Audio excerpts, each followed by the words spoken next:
31 अगस्त 2020 की रात लद्दाख का रेजिला दर्रा से चीनी सेना के टैंक आ रहे थे। हालात ऐसे थे कि बस एक टिगर दबता और भारत चीन के बीच फुल स्केल वॉर शुरू हो जाता। उस वक्त हमारे army chief general Manoj Mukund Naravane ने दिल्ली फोन घुमाया। रक्षा मंत्री राजनाथ सिंह से पूछा कि सर, चीनी टैंक सर पे खड़े हैं, हमें क्या करना है, ऑर्डर दीजिए। उम्मीद थी एक सख्त आदेश की, लेकिन जवाब मिला, जो उचित समझो वो करो। सोचिए, युद्ध और शांति का फैसला बिना किसी लिखित ऑर्डर के एक जनरल के भरोसे छोड़ दिया गया। यह कोई फिल्मी कहानी नहीं है दोस्तों, यह वो सच्चाई है जो जनरल नरवणे अपनी किताब 4 स्टार ऑफ डेस्टिनी में बताना चाहते हैं। यह वही किताब है जिसे संसद में राहुल गांधी को पढ़ने से रोक दिया गया। आखिर उस किताब में ऐसा क्या लिखा है जिसे संसद रिकॉर्ड में नहीं आने देना चाहती है? क्या चीनी सेना विवाद और अग्निवीर योजना पर हमसे कुछ छिपाया गया है? आइए जानते हैं आज की इस वीडियो में।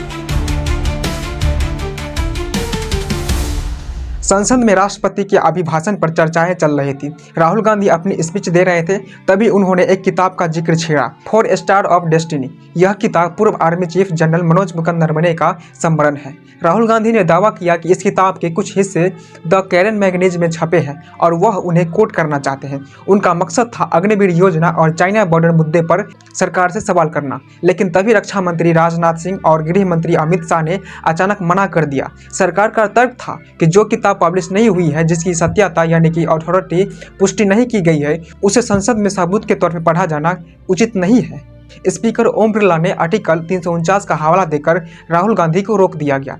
लेकिन सवाल यह है कि क्या यह सिर्फ नियमों की बात थी या फिर उस किताब के कंटेंट में कुछ ऐसा बारूद है जो सियासी धमाका कर सकता है?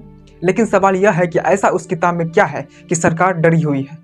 ना ही उसे पब्लिश होने दी जा रही है और ना ही उसे पढ़ने दी जा रही है। जब राहुल गांधी को किताब पढ़ने से संसद में मना कर दिया गया तो उन्होंने कुछ लाइनें मीडिया में पढ़कर सुनाया। दरअसल राहुल गांधी का आरोप है कि इस किताब में लिखा है कि जब चीनी टैंक कैलाश रेंज तक पहुंच गए थे तो आर्मी चीफ नरवणे ने राजनाथ सिंह, अजीत डोभाल और विदेश मंत्री एस जयशंकर से पूछा कि सर हम क्या करें। पहले तो कोई जवाब नहीं मिला और कुछ घंटे बीत जाने के बाद एक संदेश आया कि जो उचित समझो वो करो। इसका मतलब यह था कि सरकार ने अपनी जिम्मेदारी किसी और पे डाल दी थी, यानी कि अगर हमला करते तो युद्ध भड़क जाता, पीछे हटते तो जमीन चली जाती। कोई लिखित ऑर्डर नहीं था, सब कुछ एक आर्मी चीफ के विवेक पे छोड़ दिया गया।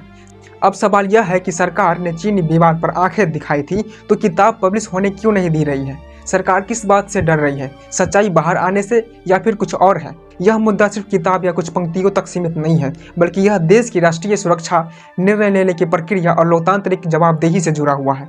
अगर किसी पूर्व आर्मी चीफ की किताब में लिखी गई बातें तथ्यात्मक है तो उन्हें सामने आने से क्यों रोका जा रहा है? अगर ये बात गलत है तो सरकार को खुलकर तथ्य रखकर जवाब देना चाहिए था।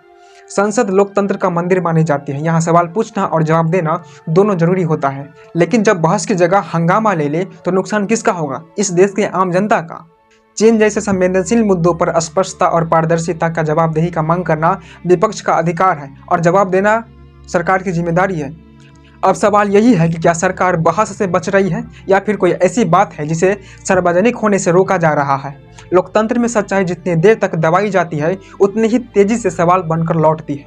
वैसे आप क्या सोचते हैं इस बारे में? कमेंट बॉक्स में जरूर बताइएगा और चैनल पे पहली बार आए हैं तो सब्सक्राइब जरूर कर लीजिएगा। मिलते हैं किसी नेक्स्ट वीडियो में। धन्यवाद।